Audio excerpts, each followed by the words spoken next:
Very good morning to all the students of class 6th. Today in social, I am going to continue the previous lesson, which we have started yesterday. Yesterday I have taught you that what is diversity, and today I am going to teach you that what is unity in diversity. विविधता में एकता के बारे में आज हम पढ़ने वाले हैं. A fusion of cultures, religions and languages of the people belonging to different castes and communities has upheld India's unity and cohesiveness despite foreign invasions and the Mughal and British rule. Fusion मतलब एक ऐसा mail India में आपको देखने को मिलता है जो कल्चर, रिलीजन और भाषाओं का रहता है. ठीक है, अदर कास्ट के लोग भी एक साथ मिलकर क्या करते हैं, सही ठहराते हैं इंडिया की यूनिटी को. मतलब ऐसा अगर उनको दूसरों के खिलाफ लड़ना होता है तो वो इंडिया की यूनिटी को बिल्कुल सही ठहराते हैं. ठीक है, और संयोगशीलता मतलब कोहेसिवनेस मतलब होता है संयोगशीलता. ठीक है, वो दूसरा मतलब फॉरेन इन्वेशन मतलब जब भारत में बाहर के मतलब विदेशी लोग घुसना चाह रहे थे या फिर मुगल्स अपना राज करना चाह रहे थे, तो इन सब ने क्या किया, मिलकर एकता दिखाई. इंडियंस ने सब ने मिलकर एकता दिखाई. We may have diverse festivals, but our national festival is the Independence Day, which is celebrated with great enthusiasm and patriotism. ठीक है, हमारे सबके अलग अलग कास्ट के अलग अलग फेस्टिवल्स होते हैं, लेकिन इंडिया का जो नेशनल फेस्टिवल है वो कौन सा है, इंडिपेंडेंस डे. इंडिपेंडेंस डे कौन सा डे है, हमारा स्वतंत्रता दिवस. जो सब किसके साथ, एंथुजियाज्म बहुत उत्सुकता के साथ, और पेट्रियोटिज्म मतलब होता है देशभक्ति की फीलिंग के साथ मनाते हैं या मनाया जाता है. We were able to achieve independence only because हम लोग इंडिपेंडेंस स्वतंत्रता क्यों हासिल कर पाए. We all stood up together as one nation, क्योंकि हम सब इसलिए स्वतंत्रता हासिल कर पाए क्योंकि हम सब एक साथ एकजुट होकर खड़े हो रहे थे एक राष्ट्र की तरह. Our national anthem, national symbols and national flag are symbols of our unity and pride. हमारा जो नेशनल एंथम है, हमारा राष्ट्रगान है, हमारा नेशनल सिंबल जो है, हमारा राष्ट्र चिन्ह जो है, हमारा नेशनल फ्लैग, हमारा जो तिरंगा है वो क्या है, किसका सिंबल है, वो किसका प्रतीक है, एकता और हमारी प्राइड का, हमारे गर्व का. Today, people of all faiths, communities and regions participate together in the government, industry, commerce and other sectors of public life.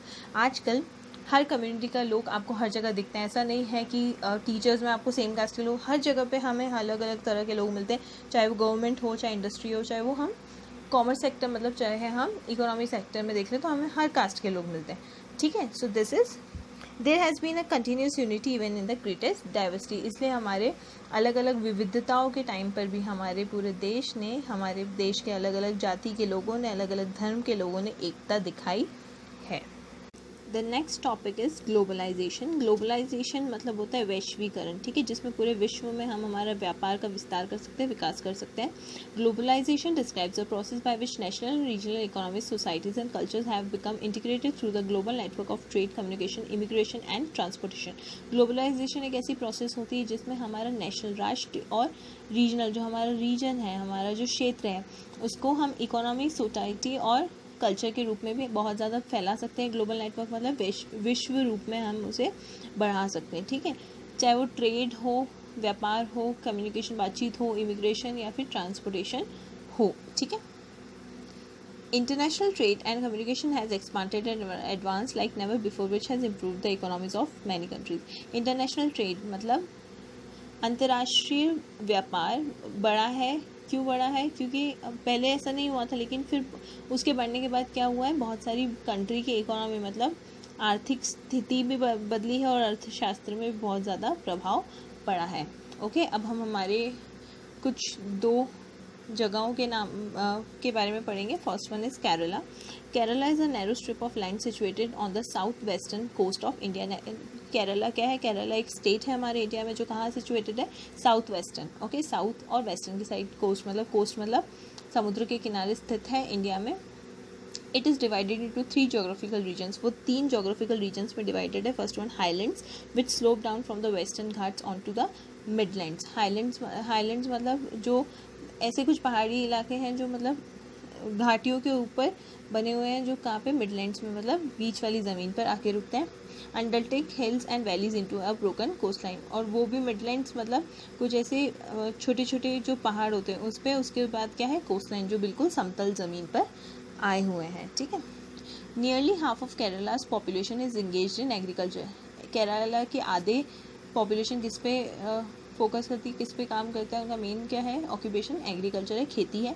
The key crops of Kerala include, Kerala की क्रॉप्स मतलब सबसे ज़्यादा उगाई जाने वाली फसलें कौन सी है, राइस, चावल, कोकोनट, नारियल, टी, चाय, coffee, rubber, cashew and spices.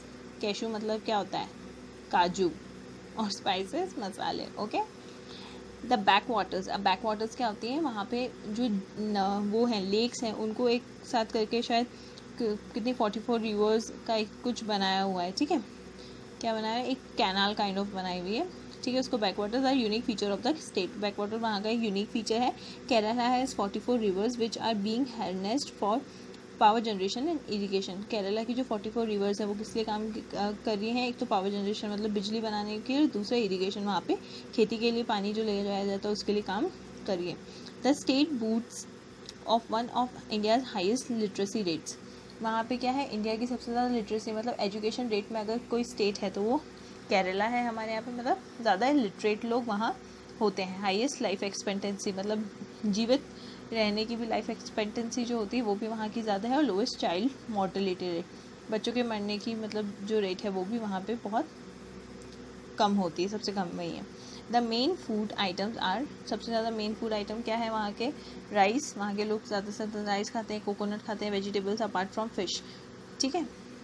And interesting feature is the abundant use of coconut oil, abundant मतलब बहुत ज़्यादा, वो किसका यूज़ करते हैं, कोकोनट, नारियल के तेल का वो यूज़ करते हैं, चिली, मिर्च, मस्टर्ड सीड्स, सरसों के दाने, करी लीव्स, कड़ी पत्ता and coconut milk in cooking, और इन सब चीज़ों का वो सबसे ज़्यादा खाना बनाने में उपयोग करते हैं। Kalarippayattu, which originated in Kerala, is one of the oldest and most significant martial training existing in this world. Kalaripayattu क्या होता है, एक ऐसी मार्शल ट्रेनिंग है जो मार्शल आर्ट्स ट्रेनिंग है जो कहाँ से स्टार्ट हुई है, केरला से स्टार्ट हुई है।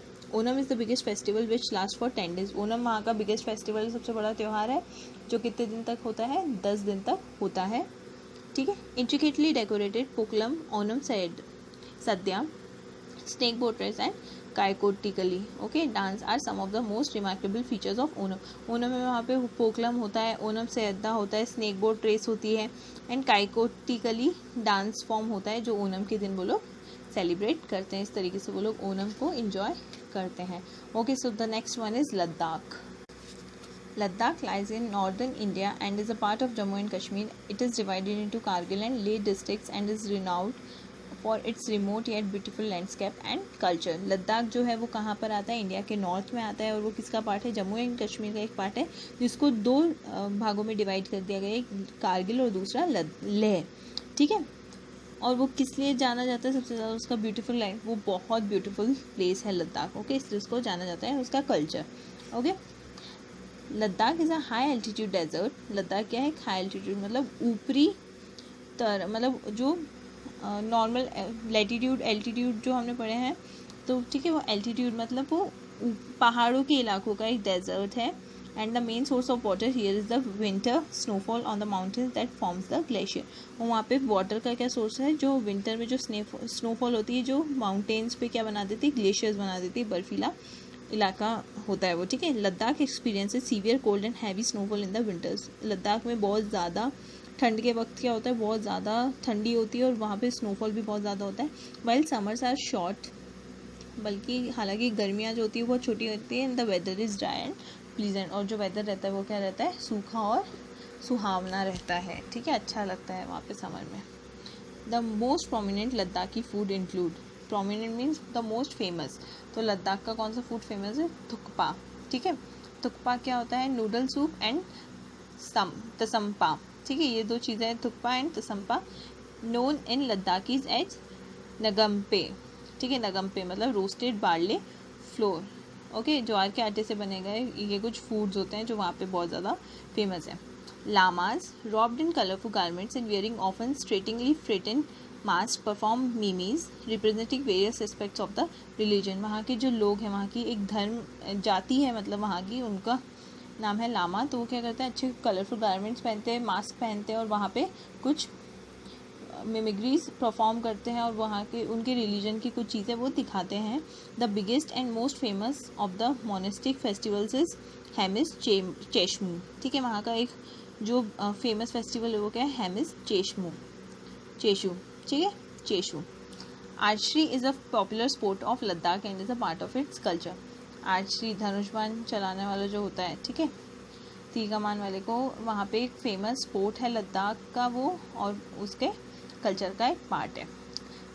Their main agriculture products are barley, wheat, peas and beans, apples and apricots. वहाँ की ये जो कुछ प्रोडक्ट्स देखें, barley, wheat, peas and beans, apples and apricots, वहाँ के कुछ मेन प्रोडक्ट्स हैं, वहाँ की कुछ मेन क्रॉप्स हैं जो वहाँ पे उगती हैं. Okay. In Ladakh herders are known as Changpas. जो हर्डर्स मतलब जो भेड़ बकरी चलाने वाले होते हैं या फिर जो जानवर चलाने वाले होते हैं उनको चंगपास कहा जाता है. They take care of long shaggy goats. वो किसका ध्यान रखते हैं, लॉन्ग शेगी गोट्स, मतलब जो ऐसी बकरियां नहीं होती जिनका बहुत ज़्यादा फर रहता है.